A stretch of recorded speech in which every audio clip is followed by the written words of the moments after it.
happy to turn it over to you for this part one of journey mapping, a tool for understanding and improving the customer experience. We are so excited to hear how you've done this with parks. And with that, I am going to say, come on down. Let's hear what you got, Darlene. Thank you. Thanks, Talia, and thanks everyone.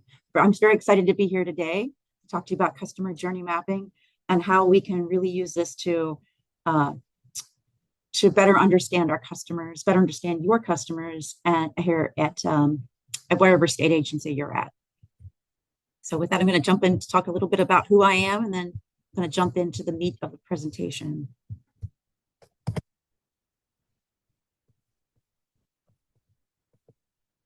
And you are sharing. We can see your screen. So Perfect. it's right on the front page. Perfect. Oops. So a little bit about me. I won't bore you by reading all those points here, but I've been working with state parks for about 10 years, with Washington state government for about 27 years. I started back in the late 90s. I did total quality management at the Department of Transportation. It's just a little bit of my age there. Just done a lot of work with improving processes and system redesign. I worked on the first Washington Interactive Licensing Database at DFW.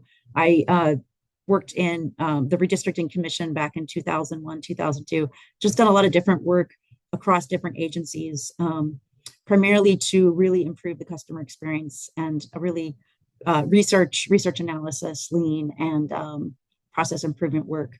I have a master's in public administration with the Evergreen State College. Again, I love learning new languages, helping people understand each other through music, song, data, and really working across differences in learning. And one little fun fact about me, I grew up in a very tiny little town in Lowell, West Virginia, so very much in Appalachia.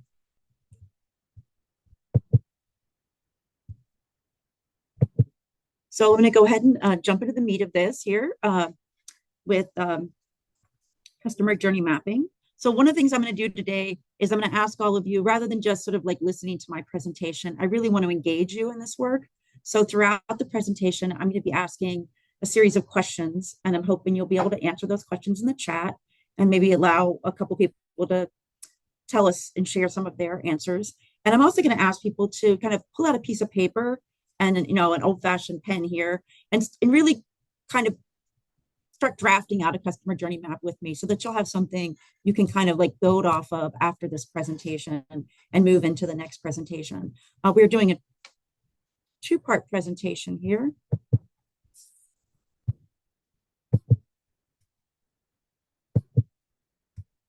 We'll be doing today the mapping the customer journey map at state parks and having you kind of go through that process with me. And then in 2026, we'll do this without paper and pen. We'll show you some of the more technical tools you can use to create a journey map and to use it to improve the customer experience. So it's going to help you do that both times here. One more sort of conceptually, and then the next time show you some of those tools that you can use. And I want to apologize, having a little trouble today with my advancement of the slides. So. Oh, you're doing great. Take your time. It was funny, as you said, in 2026. I just want to remind folks that might sound like it's far away. It's just a couple months away. So you'll be seeing Darlene again very soon.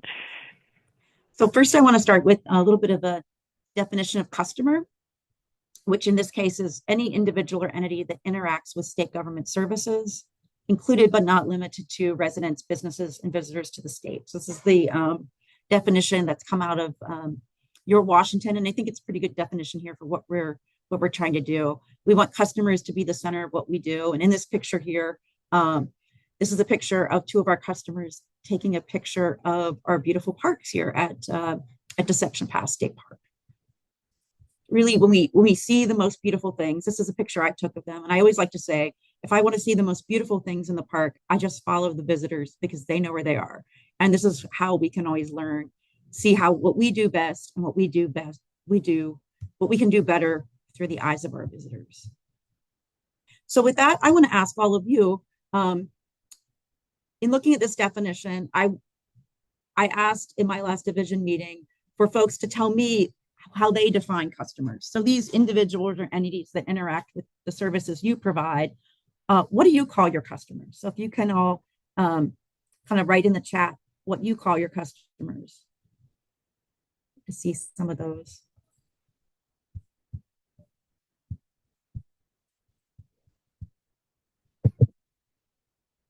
See if you hear. We can. End users, students, constituents, writers. Are you able to see that chat, Darlene? Yeah, can you see the chat? Yeah, I'll read them out.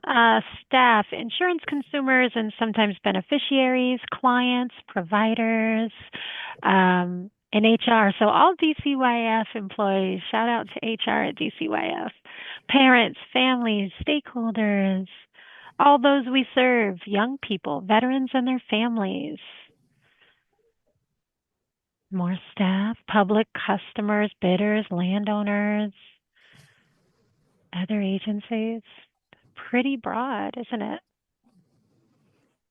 Yes. And you can see that who your customers are is very much going to depend on those sort of like pieces of what is your business that you're providing, what is your service you're providing to them, and what is it that that you might do to serve them. So when we think about our customers, it helps to think a lot about what we're calling them, because what you call a customer will vary depending on the kind of services that we provide to them. So this next slide is the answers that I heard from my division at state parks. So we looked at customers, we heard customers, visitors, guests, campers, RVers, which is a very significant group of campers, day users, pass holders, trail users, hikers, bikers, boaters. A lot of people don't realize we have the boating safety program here at state parks, which is bigger than just state parks. It's boating safety across the state. Paddlers, dog walkers. You may not know that we are the agency who has the most dog walkers of any Discover Pass agency, recreationists, and we could kind of go on from there. But really, when you start thinking about what do we call our customers, it sometimes helps us to think about what that relationship looks like.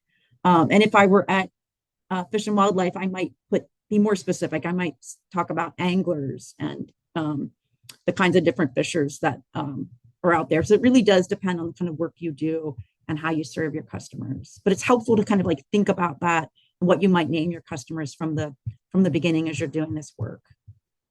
And as you can see here, you can see this lovely picture of one of our dog walkers here, walking their beautiful little, I guess that's probably a lab. I'm not an expert in dogs.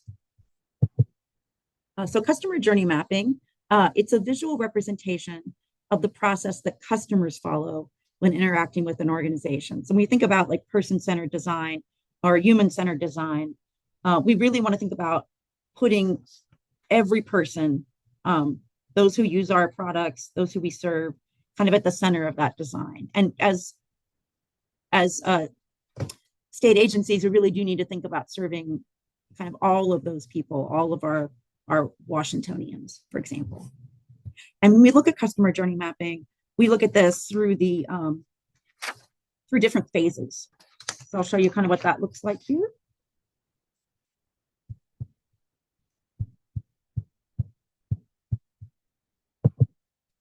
So we look at the different phases with customer journey mapping.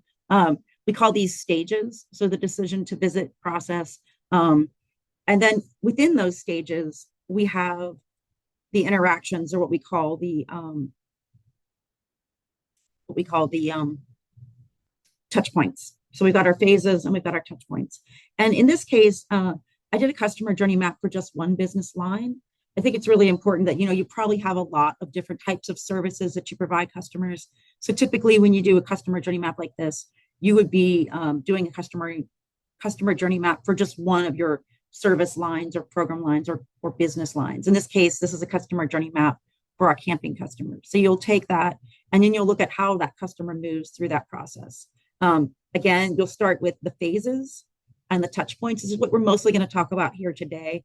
But what makes customer journey mapping also a little bit different from, say, when we do as a human-centered design versus, say, just user-centered, is that we also look at how they perceive or feel about these processes. So, whether they're pain points or touch points or, maybe even joy points. for the customer. So we can really give that best experience. So I want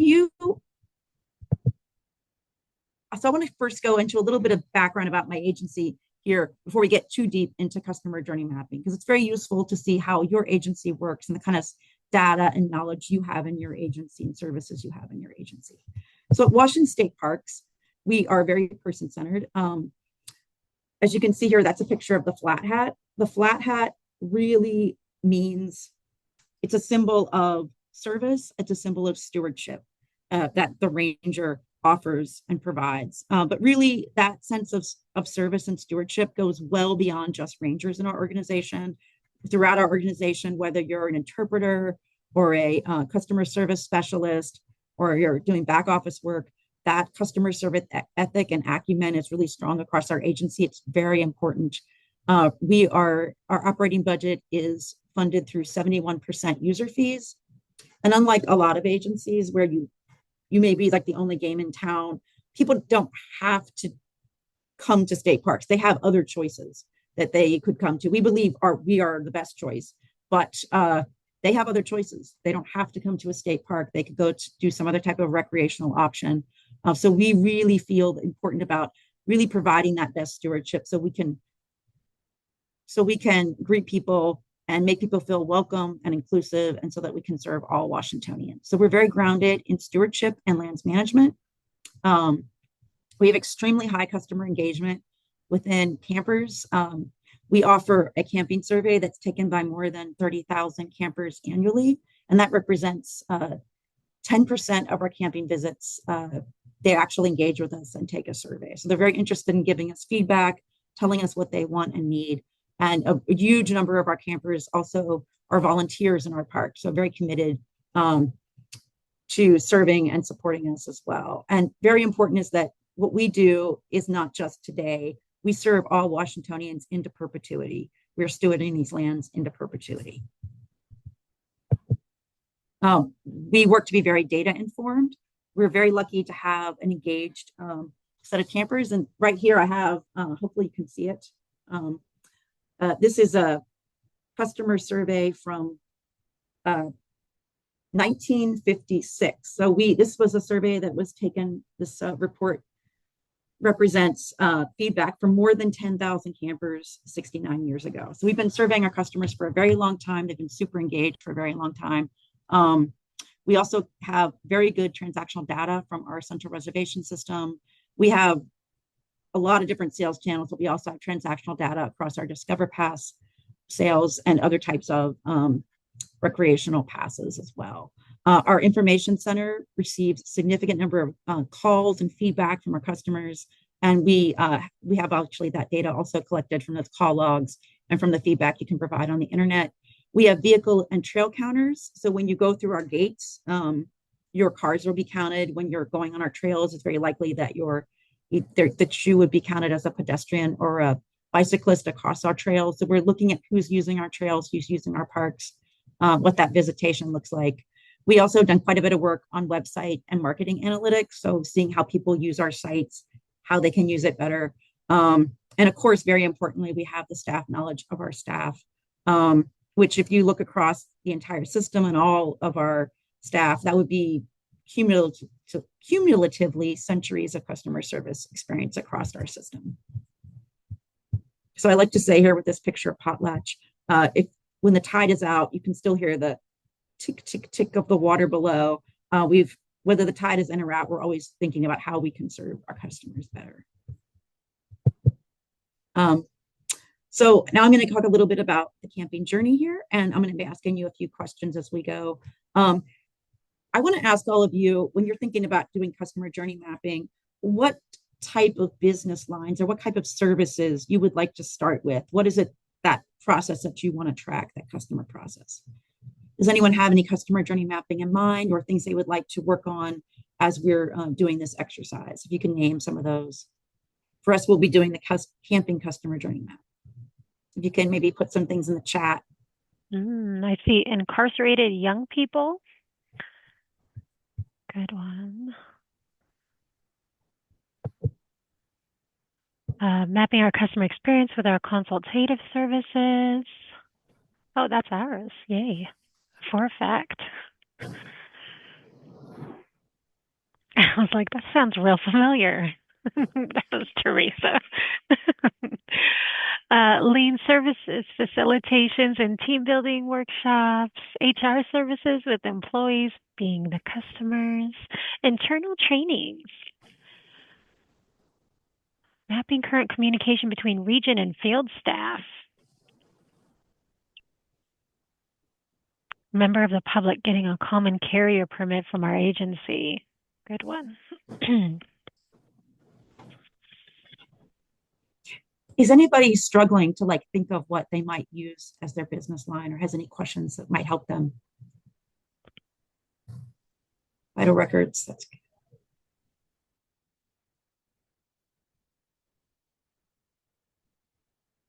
These are good. Well, it looks like that's good.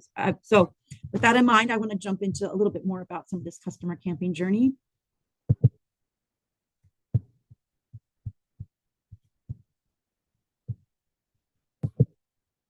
So at state parks, we're very lucky that we get more than 30,000 campers that will give us feedback every year.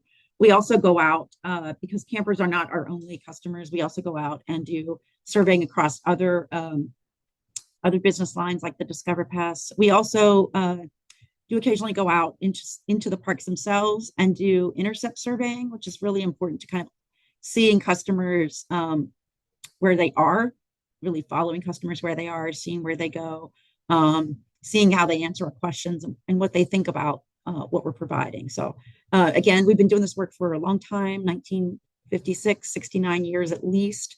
And we continue to do this work today. Today, we obviously we use web-based surveying to do a lot of this work. If you camp at our parks the day after your visit, you will receive an email, and it's received through the same folks that you've been receiving information about all throughout your camping visit. So it's a trusted third-party messenger. Our Camus, who manages our central reservation system, our vendor, sends out the survey. The survey comes in through SurveyMonkey, and then we bring the data in through Power BI integration. So I'm not going to talk a whole lot about how that's done. I can go into more of that in our next presentation. But I wanted to give you a little background about how we get this data and what we do. And how you get your data may be very different. You may not have, 30,000 visitors telling you what they think about a product line, but you probably have some source of data that's very rich that you can kind of begin that process of pulling data from.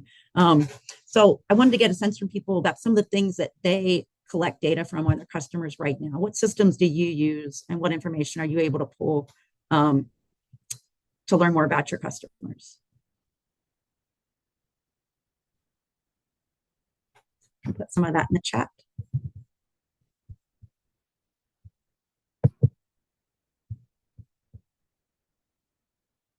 So I've got lessons learned with customers after projects, which is super important. Surveys. SurveyMonkey summarized in Excel, which is also a great way to get that data. A lot of people have surveys, feedback surveys, interviews and focus groups. So very important, useful way to get that. Feedback loop, SurveyMonkey, Google surveys.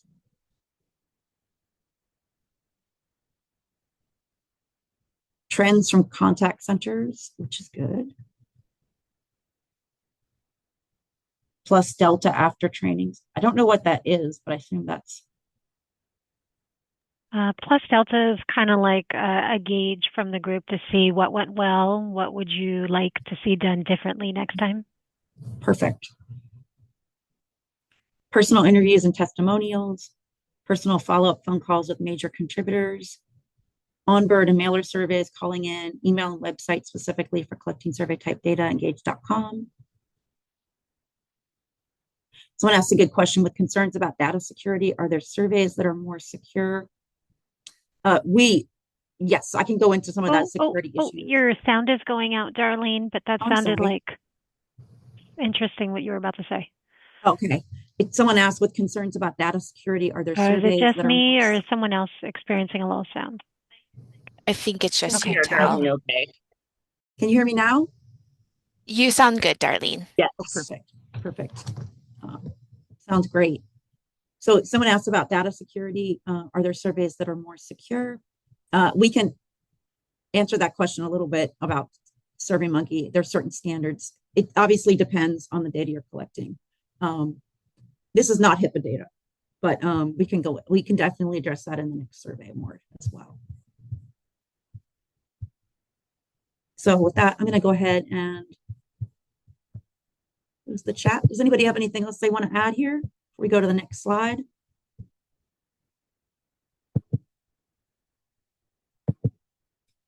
So as I mentioned, with the customer journey mapping, we have our phases, which you see here as sort of the decision to visit process, the reservation process, the park entry process, the park visit process, the park exit process, and the visit reflection process. So we kind of break these down to these various stages. And as you're looking at this presentation, with each slide, I've got a little red bracket there that kind of shows you where we'll be in this process. So with the decision to visit, which I think is a common one for most of us, this can a lot of times be kind of thought of as like the traditional marketing funnel process, where we might have the phases of awareness. Someone's becoming aware of like the need to use us or that we exist, or that engagement process of how they're engaging with us or how we're engaging with them, if it's marketing, consideration, and then sort of going into conversion. So you can think about it as like that marketing funnel, which is a very important way that many visitors will reach us. There also can be an organic process. Maybe this person wasn't reached through marketing. Maybe their family or friends told them about state parks, and that's a common way people learn about us. And then they'll still go through those same phases, whether it's initiated by us or it's initiated by them. They'll typically go through those phases of awareness, engagement, consideration, and conversion. So for camping here, we list those as sort of the touch points of learn about the park, consider the visit, kind of gather information, and then decide to visit. So what I want to ask all of you is, what are some of the touch points that you would have in, say, a decision to engage or a decision to begin to use your services? What does that look like for some of you? And how might you list those touch points out?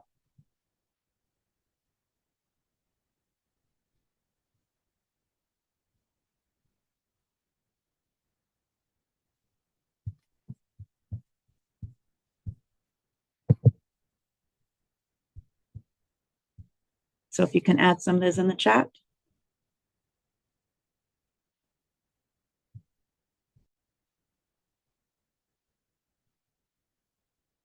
Can anybody hear me now?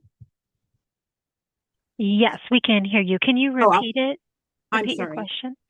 So as we're thinking about that decision to visit process or that decision to engage with your agency for the service you're providing, what does that look like for you? What are some common touch points that you might discuss or talk about in that process? And this is very draft. So someone here's got initial inquiry, intake call, and this is with is it the state auditor's office? Initial inquiry, intake call, planning meetings, service provision, follow-up survey. Yes, that would be the full. That sounds like that's the full phases. And you've got calling us directly, ask questions, been on the agency website, referred from a school or other partnering agency, learn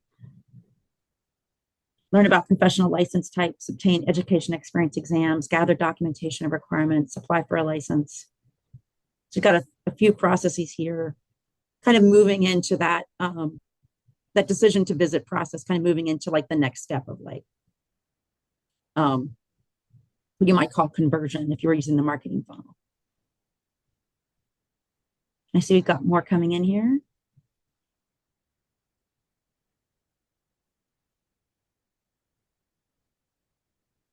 So this is great. I'm not going to read all of these just as a matter of time, but I want to go ahead and sort of talk next to these I don't have arrows going to like the next phase, but these phases kind of move into one another. where you really start to go from that decision to visit phase into the reservation process phase.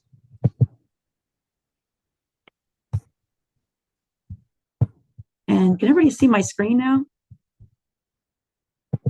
Yeah, it looks like you're on the decision to visit slide. Let me go back to the next one. Sorry about this. Reservation process. We're at the reservation process. Yes, which is that next phase. So then we kind of look at like, what are those various pieces that the customer has to go through to move through the reservation process. So for us, it's things like find sales channel, go to the sales channel. Once they're at the sales channel, they'll need to search for their site on that sales channel, which for us is the central reservation system. They'll then need to select their site, complete the reservation. And this was a very important one. We kind of put here, we could have almost made it its own phase. But we also, then they move into sort of pack and prepare to get ready to go to the park. And one of the things that we have here, because we have quite a bit of customer satisfaction data, and we've had that for quite a long time with our visitors. When we built our current reservation system and launched it back in 2019, we added metrics specific to our survey to track these various things here. So finding the sales channel, searching for the site, etc. And that looks something like this. So as you can see here, CRS is our central reservation system. So these are the satisfaction ratings of people on our reservations, about our reservation system, the day after their visit. And this is information we've been tracking for some time. And we use a Likert scale here because of some limitations that we had between our in-park survey and our camping survey. This is actually not a 5-point scale, it's a 4-point scale. It uses 1 is very dissatisfied, 2 is dissatisfied, 3 is satisfied, and 4 is very satisfied. So in general, numbers in the 3.5 are generally pretty good, but we want to have the best possible numbers. And we want to always see what we can do to improve the process for our customer satisfaction. And we have seen improvements in satisfaction over the last few years. We do look at the reservation in general. We do look at that piece, that finding a site that meets your needs. We look at reserving a site, making changes to the reservation. And if you look closely, we also provide detail. Those lines that you see below, if you click on those, you can then look at more detail that shows, exactly where you are at a particular point in the year. And so this is in Power BI. I obviously don't have this set up on Power BI today. So this is just a print screen of the PowerPoint. But if you can't imagine, it's going to be a lot harder for you to find a campsite in July than it is for you to find a campsite in January, because obviously there's a lot more demand for a campsite in July than there is in January. So we obviously need to be able to look at things seasonally. So we also compare by month kind of customer satisfaction. So that's very, very important for us to be able to see that detail. And of course, this is going to be very different depending on your business line and your customers and what those needs are, and also the data you're able to get from them. But we definitely use this information. Really, this is really telling us how they feel, that customer perception of those various decision, reservation process, how happy they are, how satisfied they are, how well we met their needs.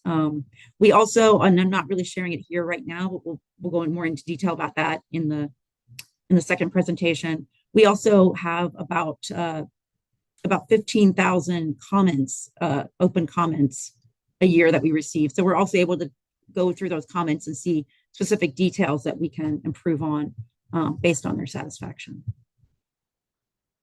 Does anybody have any questions about that specifically before I move on? And then we're going to move kind of in the park entry process.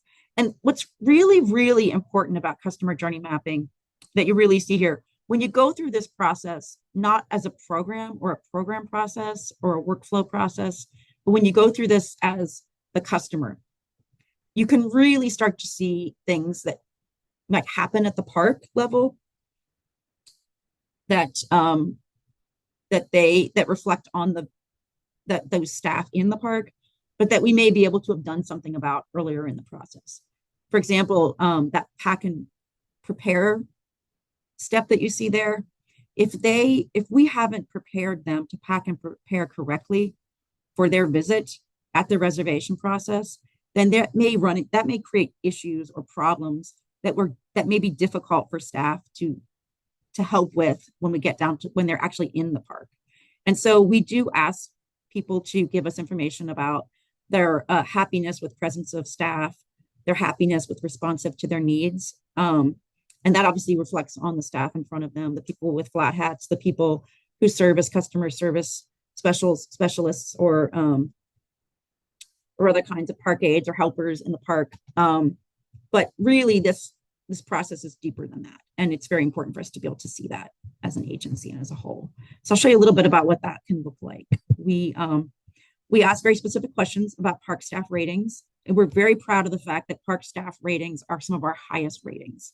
We've always had very high ratings of park staff, especially with things like courteousness and feeling welcome in the park. It's extremely important to us that people feel that all Washingtonians feel welcome in the park, that all Washingtonians have a good experience. And this is something that we pride ourselves in and are always kind of trying to push forward to doing the best, giving the best possible experience. But we do also see sometimes that our responsive to needs can be a little lower. And so in many cases, when we look at the kinds of things that customers are having pain points with, there are things we can do at the park level to improve that, but that requires a certain amount of staffing in every single park across 120 camping parks. And sometimes we can also solve a lot of problems by just giving better messaging or doing other kinds of things earlier in the process. So again, it's very important to kind of get that full customer experience process, regardless of where you may sit in, where they interact with you. Does that kind of make some sense?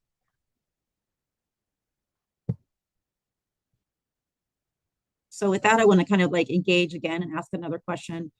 For those of you who have customers who may be in front of you in an office setting or in a field setting, how do you find that you're able to engage with people kind of earlier in the customer life cycle to make improvements to the customer experience for the people in front of you? And I know that's a big question to ask, but it's something we're thinking about as you're doing this work in customer journey mapping, because ultimately that's what we want to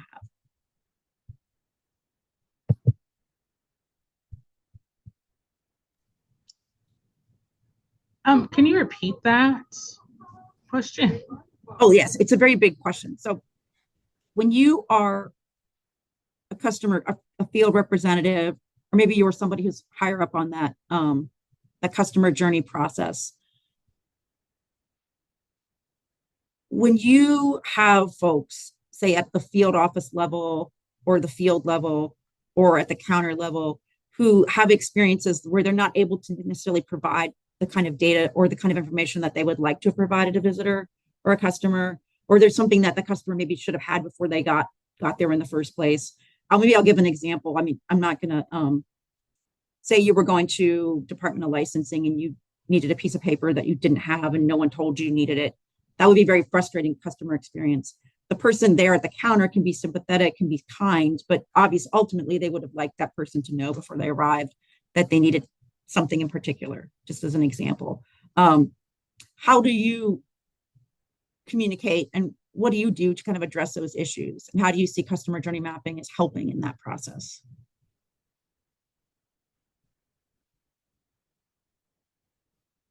Things like communicating regularly and responsibly, keeping customers informed of status of project, building confidence.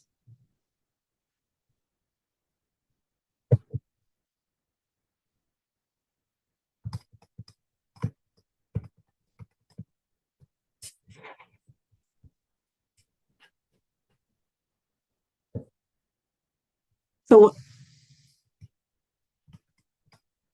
when you identify patterns of pain points, it helps you focus on needs. It's no longer a one-off. Yeah. These are some good points here.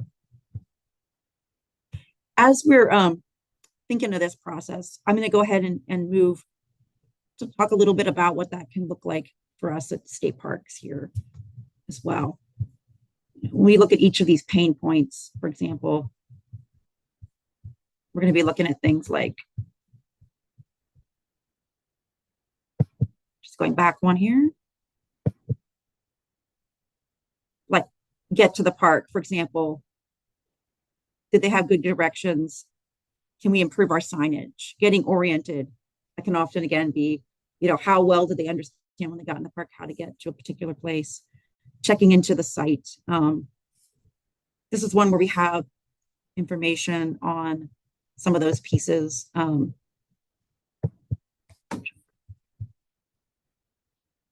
Where we can, be very helpful to them in that process. And as you can see here, that checking into the site, we have information here on the kind of time that they perceive that taking as we move across the system. So we look at some of those pieces and how to make those improve. So for the park entry process, we look at things like getting to the park. You'd be amazed how people have trouble finding the park, getting oriented, figuring out where to go in the park, how to find their campsite, checking into the site, setting up the camp, getting firewood and supplies. Again, if there was a burn ban or something like that, they'd certainly want to know before they get to the park.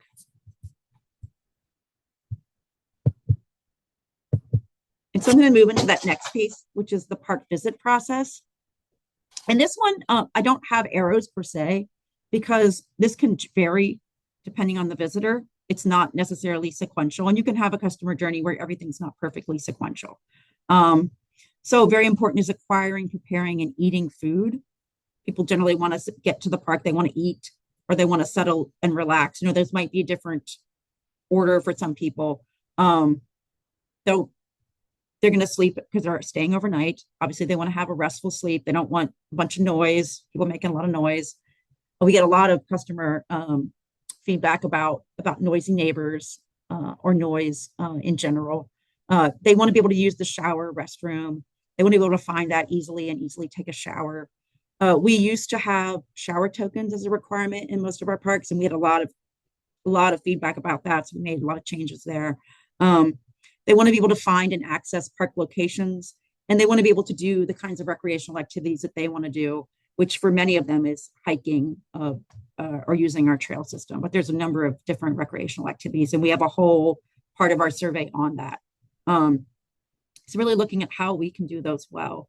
Where we run into issues is obviously if there's a burn ban and their plan was to eat food on a campfire, that can be a real problem. If they don't know, that they need to bring some other form to cook their food. That can be very much, even though we can't control that burn ban, if there's a burn ban, there's a burn ban. We need to do that. We need to enforce that. We also need to make sure that our customers are well informed about the situation before they get into the park. And we're always looking at ways to do a better job of communicating about those kinds of things. So we also, for that piece of the survey, we get a lot of comments and a lot of feedback, and we look at that very carefully on ways that we can improve our signage and ways that we can improve just various things that we can do to message our customers. And we also have our park satisfaction questions. So we ask our customers about their overall experience with the park. This is a very, very important question, and all questions kind of tie into that overall. We ask them about general appearance. Visitors don't want messy parks. They don't want trash everywhere. We ask about restrooms and showers, and you may notice that restroom and shower has a dip in it, a couple little dips, especially in the summer. That is very much when we become very full and we have the need to just clean those bathrooms quite frequently. That's kind of when things start to run out, or there's a supply they don't feel that there's enough of, or something of that nature. So we've also over the years worked with ways to improve, restrooms and showers, just in changes of staffing and things of that nature. Campsite condition is very important. This is one of the ones where how we manage the customer journey later in the process can affect the experience for the next customer. So this is a very interesting one. If somebody doesn't get out of the campsite in time, or if they don't do the job they needed to do cleaning up their campsite, they're not going to complain about that, but surely the next customer will. So that's another issue that we have to manage, that customers, how you manage the customer journey can not only affect the customer in that moment, it affects the next customer down the line as well. Value, this question is super important. I not only analyze the customer experience, I also evaluate our pricing, and we are 71% revenue generating. So whenever we make a change to a price where our customers can tell us what they think about the price, and that's the question is actually asked, value the price you paid. We do look at that to see precisely how satisfaction changes when we make price increases. So we are always looking at these pieces, and any change we make affects the park. We have questions about signage inside and outside the park. Those are very interesting because when we drill down into signage, we find out various levels of satisfaction. It's very important when you're doing that customer journey mapping also that you need sometimes to dig deeper into various segments. And what we found is that a first-time visitor is much less satisfied with our signage than a returning visitor. Does that mean that we have better signage for returning visitors? No, it means they don't need the signage as much. So there's still a lot of work we can do on signage and wayfinding and things of that nature. And some of these other ones, there's a little more variability because not everybody has concessions. You're getting into some smaller numbers there. But we always are looking at this both at the seasonal level and also at the segment level, looking at it by age, looking at it by race, ethnicity, and looking at it by the different kinds of accommodations that they have. For example, an RV camper may have a very different experience than a tent camper. So you want to kind of think through that as well. So I want to ask all of you also to kind of think about, what does a great experience look like? How would you define a great experience in the kinds of, or a great customer journey for your customers?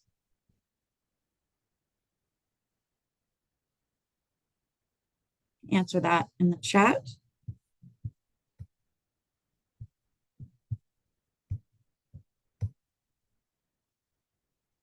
Read a couple of these here.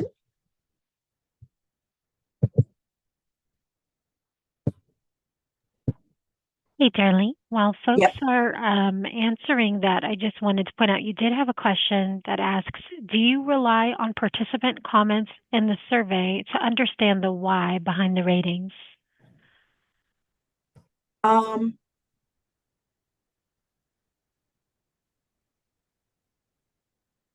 Do we rely on participant comments in the surveys to understand the why? Yes, absolutely. We absolutely do. We also occasionally will go out and do intercept surveying in the summertime. And we also pay attention to how they react to the questions when we ask them. So absolutely, we're always looking at how our customers understand those questions and in context. And the questions here are actually more abridged than the actual questions we ask our visitors, just for nature of needing to keep space on these dashboards. They're a little more abridged here. But yes, absolutely. We absolutely use customer comments to look more deeply into the questions that we ask our visitors and to have better understanding and context. Awesome. Thank you. I just want to make sure that we didn't miss that question, but you are getting a lot of good responses in the chat as well, as far as what a successful journey mapping looks like to folks. Perfect. Well, I'm going to go ahead and ask this next question that's very specific to us. What comes to mind when you think of a great state parks experience? I'd like to know what all of you think about what that looks like.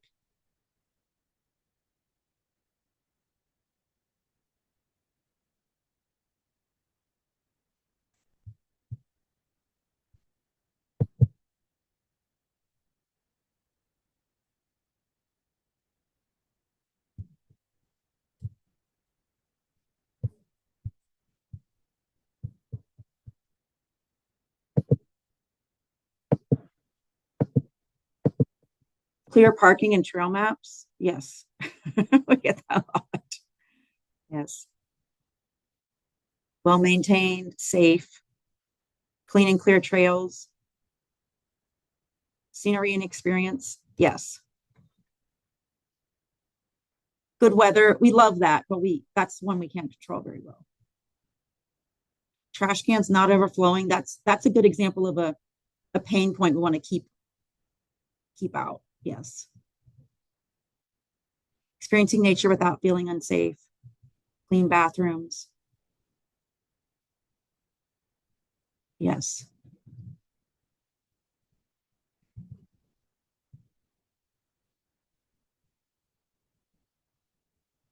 Yes, and I like the question you asked about when customers have survey fatigue, how we handle that as well.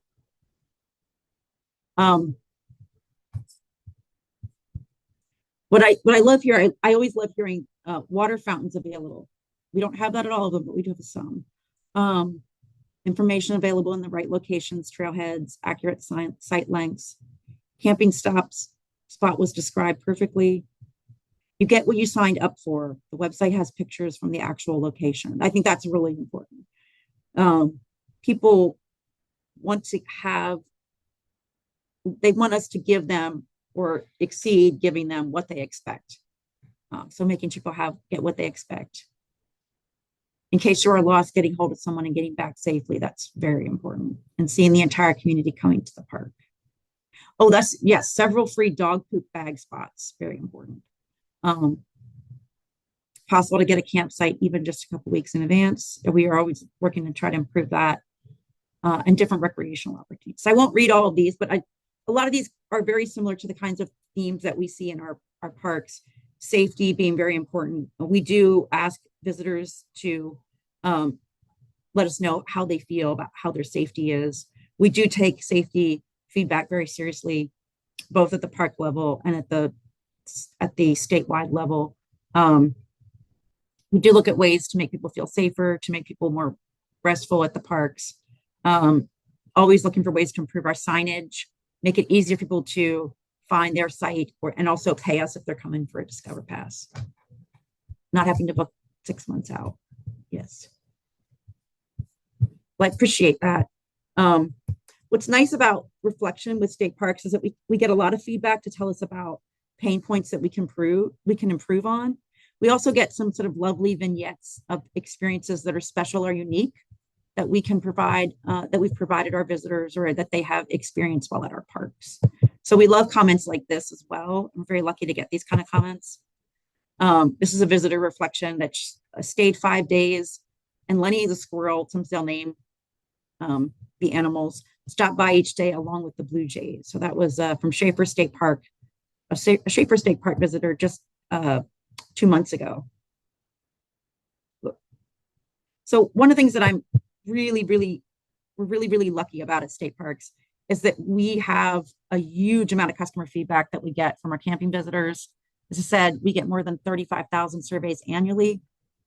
You can see the numbers there, mostly from our overnight visitors. We do leverage that. With the other visitor groups, we see how they're the same and different than overnight visitors because we just have so much data from them. We also have the Discover Pass survey, the in-park survey, and special surveys. And we do have some very unique tools that we use to kind of learn from that. To give you a perspective of how much this takes in visitor time, we have tracked the amount of time each visitor takes to take these surveys, and it equates to over 2 FTE a year. So they actually spend more time taking the survey than I, as the analyst, as 1 FTE, can spend analyzing it. So we're very lucky to have a lot of good and special tools that we can use to better understand and look at this customer data and drill down. And I'm going to go into that in a lot more detail in our next presentation. But I want to take some time now to kind of go into some of these kind of connecting kind of the journey to service. So I'm not going to go as much into the next phases. We'll do that in the next presentation. But I want to kind of show you how we then take this information, because it's very important when we're doing customer journey mapping to not just create the information to understand the customer, but to use it to improve the process. So I'm going to go into this very briefly, kind of as a teaser for next time. When you're looking at that customer journey map, you really want to look at like this in these kind of like front stages. of who's interacting with your customers and when. So I'm calling these customer service leaders. And I use that term to mean somebody who's sitting in front of the customer who has to act in that moment for our agency. And they're standing there alone in front of the customer in many cases. So they've been well trained. They hopefully have all the support they need to give a consistent and great experience for the visitor. But ultimately, they are there to help that person.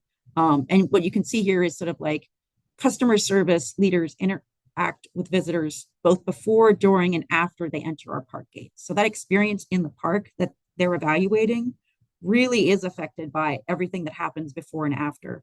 I'm lucky enough to work in the communications division, which is the light green that you see there, the marketing, the website, the sales channels, the central reservation system, the information center, all of these pieces kind of feeding into what that experience is going to look like when they're actually in the park.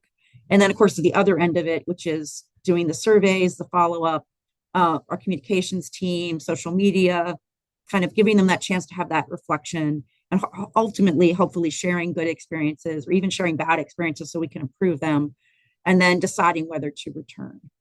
And of course, the dark part there that you see is the park staff. And really, each of these parts, each of these touch points, whether they be a joy point or a pain point or some kind of thing in between, we really need to work together to really create that great customer experience from the beginning to the end for our customers. So how do we do that, especially if you're not the person who sits before the customer at any point in this chain? You can also look at something called a customer service blueprint. And I'm not going to go into tons of detail here, but I'll talk about this a little bit. The customer journey that I'm talking about here, if you took the little pink line at the top, that would be kind of the customer journey. And then sort of that front stage are those sort of what I call customer service leaders, or people that sort of sit or interact directly with the customer. Maybe sometimes they sit a little further back, they're on the phone, or maybe they're standing right there in front of the customer, or maybe they're our central reservation system, which in this case is like a actual data system that the customer directly interacts with. And then behind that line of visibility is a whole lot of people who both support those systems or support the people that are helping the customers. And they also need to have some involvement in the customer journey process, especially if they have the ability to affect it. So being able to do this customer journey mapping also creates an opportunity for people to come together and solve problems and work better with person-centered design. So, and with that, and then ultimately you can use that information to build also even better systems. So this is an example of a past system map that we used for our central reservation system, and all those different pieces that play into the customer service and the customer experience. So I realized I just gave you a lot of information to share. Hopefully I've given you a chance to kind of have a little bit of an idea of what a customer journey map looks like, how you can use it. And then in the next presentation, I'll go into some more detail about some of the tools that we've used to make this work a lot easier to do. Obviously, again, 2 FTE of feedback to 1 FTE of person requires a lot of automation and a lot of more detailed analysis, and also coordination with other parts of the agency. So how we make that happen and how we continue to work and improve that across our system. With that, I wanted to ask if anybody had any questions for me on how customer journey mapping can work for you, or just anything from the presentation you'd like to learn more about.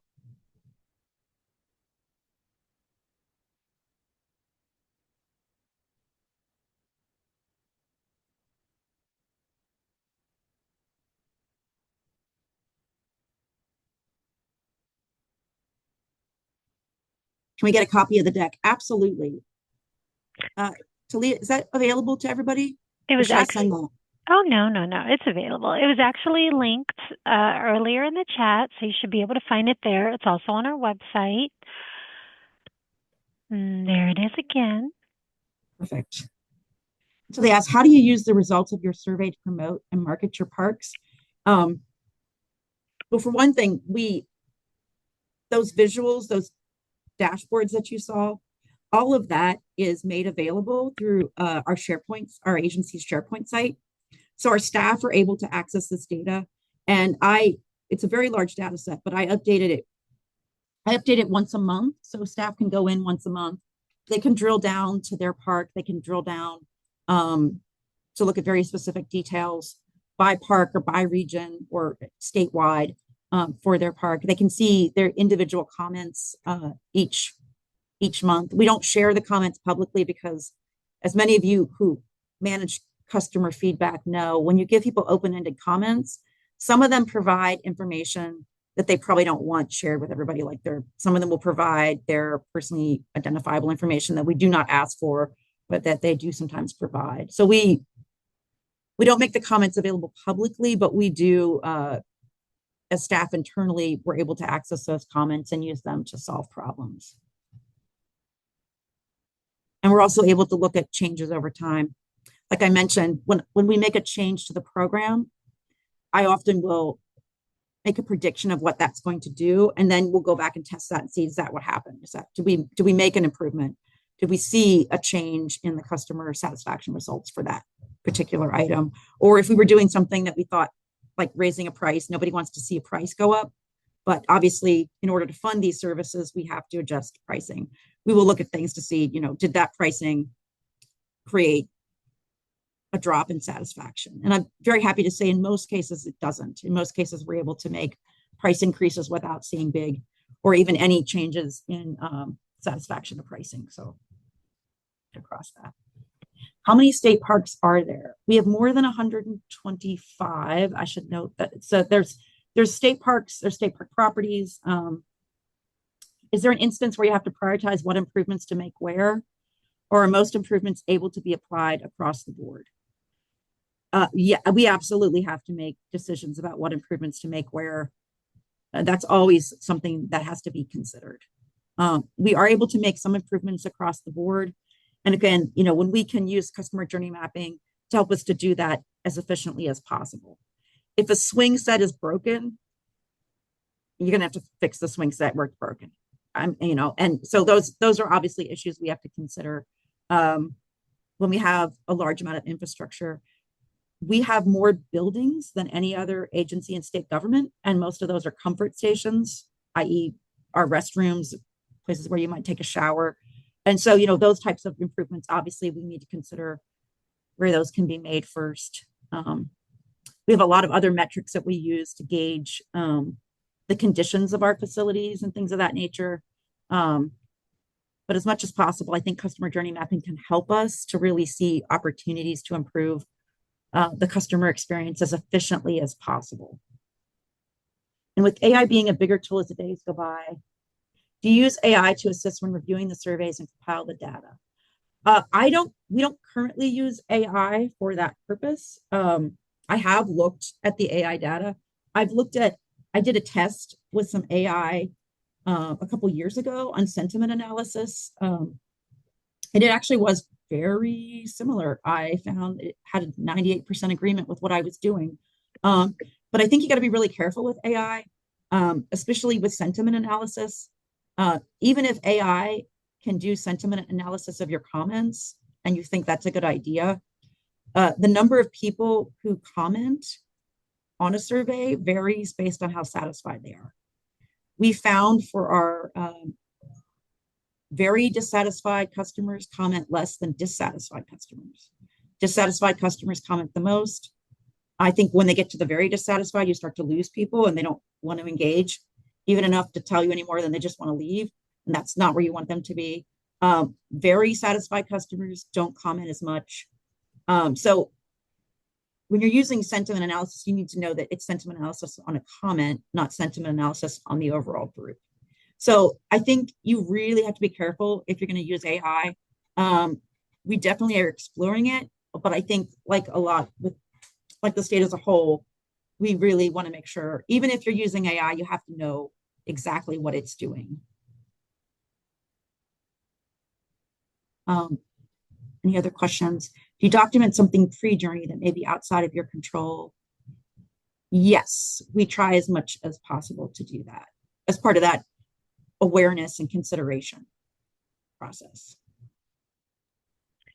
How do you do that? I think that is more on the marketing side of like trying to identify where a customer is at. So I can go into a little more detail on that in the next presentation. But it's sort of like also maybe asking customers or focus groups or things of that nature as well. And how do you measure when an improvement you made was successful? I think that's one where instead of planning ahead when you're doing an evaluation, like I would say, well, what does success look like? If we have a before state and an after state, which are the measures that I would consider likely to change if I make this change? And then, it's reasonable to test, did that happen? Did, in fact, what I said was going to happen? If it didn't, why didn't it happen? What can we still do to improve? If it did, what can we learn from that? There might still be more to do.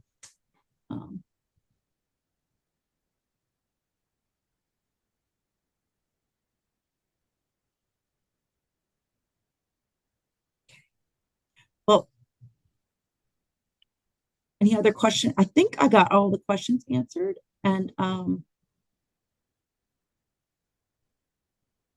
This was great, Darlene. I can't even tell you how impressed I am with all the data you all go through and all the intention you put forth in making sure that you're getting all that information and making that customer experience as great as possible. You all are wonderful, and this was such a good presentation. I cannot wait to see the second part. Thank you so much for your time with us. And real quick, for the second part, you said you're going to be diving more into the digital and technical aspect on how that might look when you're actually creating the how-to of creating the journey mapping. Is that right? Yes. So a little more of the kind of the tools and things that you can do. And so those like technical pieces. This presentation was more to give us that basic concepts. And the next one will be more into like the nuts and bolts of how we can do this and how you can use some of the tools we have. Things like Power BI that we have, we're lucky enough to have across the system, and some of the other tools we use as well. I love it. So, okay, good. So for all of you that were here that got the context of and the background of it today, make sure you keep an eye out for when we're having that next one early 2026 so you can sign up for that and everything will just make sense beautifully. That was wonderful. Anybody want to come off mic or off mute? I always say come off mic. Come on your mic and get off mute for any comments that you have for Miss Darlene. Got a few more minutes. A lot of thank yous in the chat. Looking forward to seeing the next one. Yes, Kim, we hope to see you there. Awesome. This is Teresa. I just have to say, I think this is so fascinating because we are all customers to this process of being Washingtonians and serving the state. So I think it's very interesting having kind of both perspectives, like kind of behind the scenes, but then also as residents of Washington and having that experience like visiting and having fun at state parks. It's just very cool to see all the work that you're doing, Darlene, just on behalf of a Washington citizen. So thank you so much. Thank you. And I should add, I definitely don't do this alone. I'm very lucky to have had amazing people who've helped me with the work across the agency. We have a great team here at State Parks that work together. Amazing people in the parks doing amazing work every day to serve our visitors. And the last picture here, that's Ken, who he was one of our survey hosts. We've been lucky enough to have survey hosts that spend the whole summer moving across one region a summer and really going and meeting with our visitors and surveying them. And of course, our visitors being willing to take really thousands of hours of their time collectively to tell us what they think. We are very lucky at State Parks to have that kind of feedback and engagement. Thank you. Hi, Darlene. This is Anita from the Department of Social and Health Services. Thank you again today. It's been great. I have a quick question about transitioning from a journey map to possible value streams, value stream mapping that shows you how you might get to ideal states. Do you find that doing a journey map first is helpful, or do you maybe sometimes do it the other way around? It's interesting because I think a lot of my colleagues would often tell me, I've had colleagues who are like, do we need to do a journey map? And for me, I find, and I think there's no right or wrong way to do it. I find that for me, especially being so in the customer data so frequently, it really helps me to think about that customer journey because ultimately I want to serve them and I want whatever that improvement is to serve them. I I have had, I mean, I've been with the state for 27 years, and I have seen instances in the past where sometimes a process improvement occurs that may seem to make things a lot more efficient. But then when it's rolled out, there's something missing that the customer needed. And so I always want to make sure that I've like thought that through, that I'm not missing something the customer needs when I lean a process. Um, because it would be so easy if I'm not fully aware of how a customer uses something. Um, so for me, I do think it's helpful to, even if it's just very in your head, like writing out what that customer journey looks like, it can be really helpful. But again, I don't think there's one right or wrong way to do it. I think you could do it the other direction as well. Thank you. I appreciate you. Have a great day. Thank you. One thing, this is Teresa again. One thing I can see the benefit of, I haven't had much practice or experience with journey mapping yet, but one thing I can see by understanding, the barriers or the pain points that customers are experiencing, that can just maybe help us narrow down which part of the processes to really focus on first and really dive into to see what sort of improvements we can make to make that portion of it better for customers. I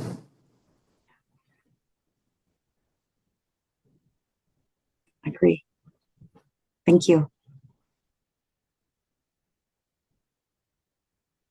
There's a question in the chat, Darlene, from Debbie. Oh, sorry, Telly just answered it. Oh, Never I mind. didn't answer it in total. I just said either January or March for the date, but yes, it will be more on the technical portion, more on the how-to portion. And I'm also going to encourage you all, for those folks still on the call, I'm going to encourage you to do our survey on how you like this presentation today. And also, if there's any specifics on what you might want to know about journey mapping, about how to, please use the free form area to put that in there so that way Darlene can consider that as she creates her next presentation.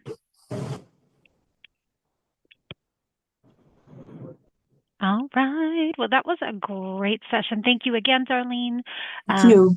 We learned so much from you, and it's just been wonderful working with you this whole time to get us to here today. And I can't wait to continue to work with you and see what you are going to bring in your next presentation. Thank you all, as usual, for participating. We love your questions, all your input as the session goes on, and we cannot wait to see you in our next presentation, our next session. Thank you, and have a wonderful day. Yes, this will be recorded, and it will be sent out in the Gov Delivery Blast that you should be getting as long as you sign up. So feel free to reach out to either Teresa or myself if you have any other questions on the COP. Thanks. Have a great day, everyone. Bye.